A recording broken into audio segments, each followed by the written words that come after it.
नमस्कार। मैं डॉक्टर अनीता गोयल, राजकीय डूंगर महाविद्यालय बीकानेर, हिंदी साहित्य की इस कक्षा में आपका स्वागत करती हूँ। आज हम घनानंद के द्वारा लिखित कुछ पदों की व्याख्या करेंगे। सबसे पहले हम लेते हैं ये पद। जेतो घट सोंधो, पे न पाऊँ कहाँ आही सोंधो, गोंदो जीव जारे अटपटी गति दाह की, धूम को न धरे गात सीरी परे जो जरे, धरे नेर नीर वीर हरे मति आह की, जतन बुझे है सब जाको झर आगे, अब कबहु न दबे भारी भबक उम्हा के, जब ते निहारे घनानंद सुजान प्यारे, तब ते अनखी आगी लागी रही चाह की। प्रस्तुत जो पद है यह प्रेम की पीर वर्णन से संबंधित है, जिसमें जो प्रेमी की हृदय की वेदना है वह यहाँ अभिव्यक्त होकर प्रकट हो रही है, और वह जो वेदना है वह एक अग्नि के रूप में कवि यहाँ पर व्यंजित कर रहा है। यह वेदना की जो अग्नि है, प्रेम की जो अग्नि है, ये साधारण अग्नि से अधिक भयंकर और विलक्षण है, विशिष्ट है, उससे अनोखी है जो साधारण अग्नि है। कवि कह रहे हैं कि विरणी नायिका कह रही है कि हे सखी, जेतो गढ़ सोंधे पर न पाऊं कहाँ आई सौंधो, कि मैं सखी जितना ही इस शरीर के भीतर इसे खोजने की कोशिश करती हूँ कि मेरे इस शरीर को कौन जला रहा है, किसके कारण मुझे इस अग्नि की अनुभूति हो रही है। जेतो गढ़ सोंधो, जितना मैं इस शरीर के भीतर इसे खोजने का प्रयत्न करती हूँ तो भी मुझे यह कहीं नहीं मिलता। ये कहाँ से ये अग्नि चल रही है, इसे खोजने का मेरे प्रयत्न विफल होते हैं। जेतो गढ़ सोंधे पे न पाऊं कहाँ आई सौंधो, तो फिर मैं और कहाँ जाकर इसे खोजने का प्रयत्न करूं। कौंदो जीव जारे अटपटी गति दाह की, ये जो जलन है इसकी गति, इसकी जो रीति है वह बहुत ही अटपटी है, विचित्र है। धूम को न धरे घास सीरी परे जो जरे, सामान्य जो अग्नि हम देखते हैं संसार में उसमें धुआं होता है और उस धुएं को देखकर ही अग्नि का आभास होता है, लेकिन ये जो प्रेम की अग्नि जो शरीर को जला रही है इसका कहीं पर भी कोई धुआं नहीं है, इसमें धुआं उड़ता हुआ दिखाई नहीं दे रहा। और जब आग लगती है तो जलन उत्पन्न होती है, लेकिन इस अगन से, इस प्रेम की अगन से शरीर धीरे धीरे ठंडा पड़ता जा रहा है। शरीर में जो चलायमानता है, जो सक्रियता है वह धीरे धीरे समाप्त हो रही है और शरीर ठंडा पड़ता जा रहा है उस प्रेम की अगन से। आगे कवि कह रहे हैं, ढरे नैन नीर वीर हरे मतिहा की, आंखों से पानी गिरता है। और यह जो प्रेम की अग्नि है ये आह भरने की, यानी अपना दुख प्रकट करने की, दूसरों को अपना दुख बताने की जो मति है, क्षमता है, बुद्धि है, उसका हरण भी कर लेता है। इस ज्वाला में सभी इसे बुझाने के यत्न बुझ गए, जतन बुझे हैं सब जाको झर आगे।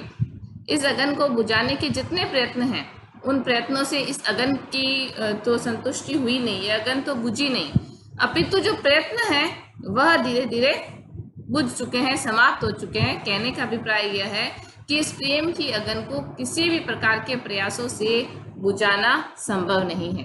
अब कबहू न दबे भारी भवक उमा की, कवि कह रहे हैं कि इसमें, इसकी जो अगन है इसमें बहुत अधिक उत्साह है, इस प्रेम की अगन में बहुत अधिक उत्साह है कि ये कैसे भी दबाने से भी दब नहीं रही है, बल्कि और आगे से आगे और अधिक भवक भवक कर ये भड़क रही है।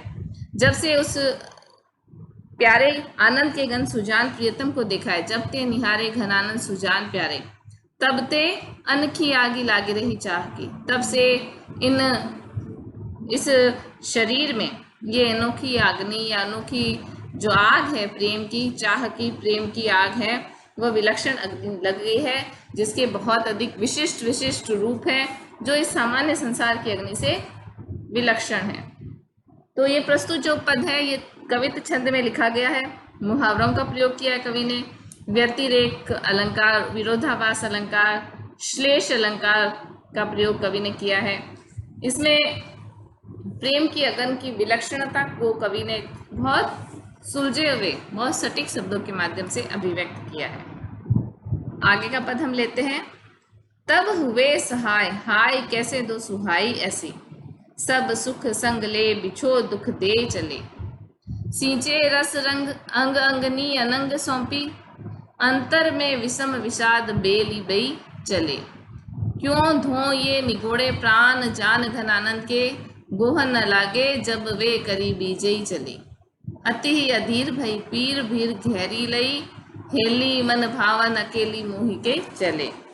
यहाँ जो कुछ शब्द आए हैं उनके अर्थ हम देख लेते हैं। सहाय का अर्थ क्या होता है? साथ देने वाला, सहायक, सहयोगी।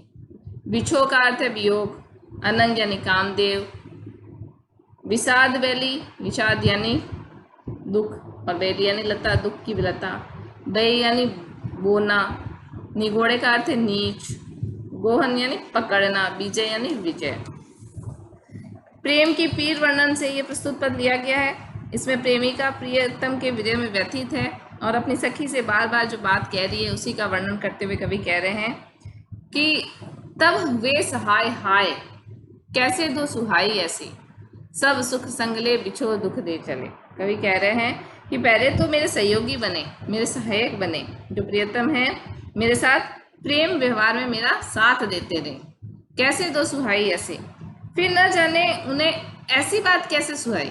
एक समय तो वह था कि जब वह मेरा साथ दे रहे थे, मेरे सहायक बन रहे थे, तो इस प्रकार से मेरे हृदय में प्रेम की उत्पत्ति कर रहे थे। अब जो मेरे साथ ऐसे सहायक बन रहे थे, उन्हें ये कैसी बात ये अब सुहाई, कैसे दो सुहाई ऐसी। आज जो ये कटुता का व्यवहार कर रहे हैं, आज ये विरह का, रूखेपन का व्यवहार मेरे साथ कर रहे हैं, उन्हें ये बात करनी कैसे सुहाई, कैसे अच्छी लगी। सब सुख संग ले बिछो दुख दे चले। वे अपने साथ संयोग के जो सारे सुख हैं वह साथ लेकर चले गए और बदले में मुझे बिछो का, विरह का, यह एक अनंत दुख मुझे दे करके वह चले गए। तो वही व्यक्ति जो एक समय तो आपका सहायक था और उसे अब ये बात कैसे सुहाई कि वह अपने साथ समस्त सुख ले जाए और बदले में विरह का जो दुख है वह आपको देकर चला जाए। तो कवि कह रहे हैं कि वह सखी इस बात पे ही बहुत अधिक विचलित हो रही है कि कैसे ऐसा व्यक्ति कर सकता है। सींचे रस रंग अंग अंगनी अनंग सौंपी, अंतर में विषम विषाद बेली बेई चले। वह कह रही है कि प्रेम के रंग से पहले तो मेरे अंग और प्रत्यंग को, मेरे हृदय में, मेरे हर शरीर के प्रत्येक अंग प्रत्यंग में वो प्रेम के जो भाव हैं वह जगाए और उसके पश्चात हृदय में भयंकर दुख की लता को बोकर वह चले गए। एक तरफ तो पहले वह लता मेरे हृदय में आरोपित की, जब वह प्रस्फुटित हुई तब वह विषाद का, दुख की बेल बोकर वह चले गए। क्यों दो ये निगोड़े प्राण जान घनानंद के, गोहन न लागे जब वे करी बीजे चले। अब आगे वह सखी कह रही है कि मेरे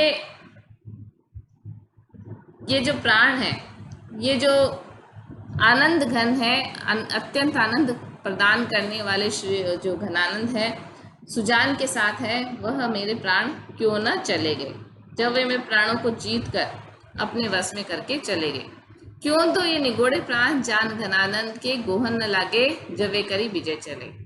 कवि यहाँ बहुत गहरी बात कह रहे हैं घनानंद कि जब मेरे प्राणों का विजय उस आनंद घन सुजान ने कर ही लिया था, मेरे प्राणों का हरण, तब ये प्राण यहाँ पर शेष क्यों रह गए।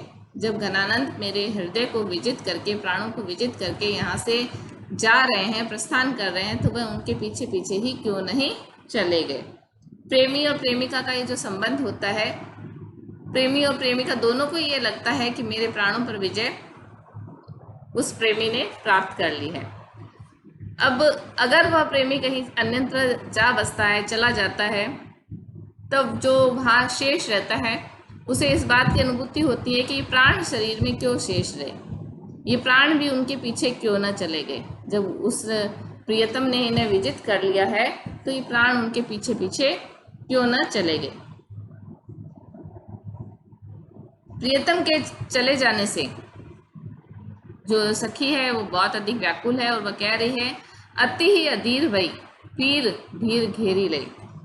प्रियतम के चले जाने से बहुत अधिक भारी पीड़ा ने उस सखी को घेर लिया है। हेली मन भावन अकेली मोहि के चले। वह अपनी सखी से कहती है कि मन के भाने वाले सुजान मुझे अकेली करके चले गए। मन को जो अच्छा लगता था, प्रियतम जो अच्छा लगता था, वह मुझे इस प्रकार से अकेला छोड़कर यहाँ से प्रस्थान कर गए, चले गए। प्रस्तुत जो पद है इसमें नायिका की विरह वेदना और उसके माध्यम से घनानंद स्वयं के हृदय की वेदना का भी वर्णन कर रहे हैं। और वह जो दुख है वह किस प्रकार से उनके शब्दों में टपक रहा है, दुख के भीतर की जो वेदना है, पीड़ा है, कसक है, वह इन शब्दों के माध्यम से अभिव्यक्त हो रही है।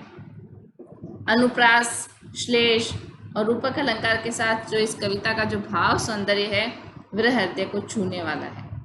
कवित छंद पूर्ण यति, गति और लय के साथ प्रयुक्त हुआ है।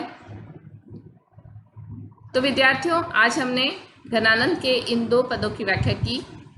आगे की कक्षा में हम घनानंद के ही कुछ और पद लेंगे और उनकी व्याख्या करेंगे। धन्यवाद।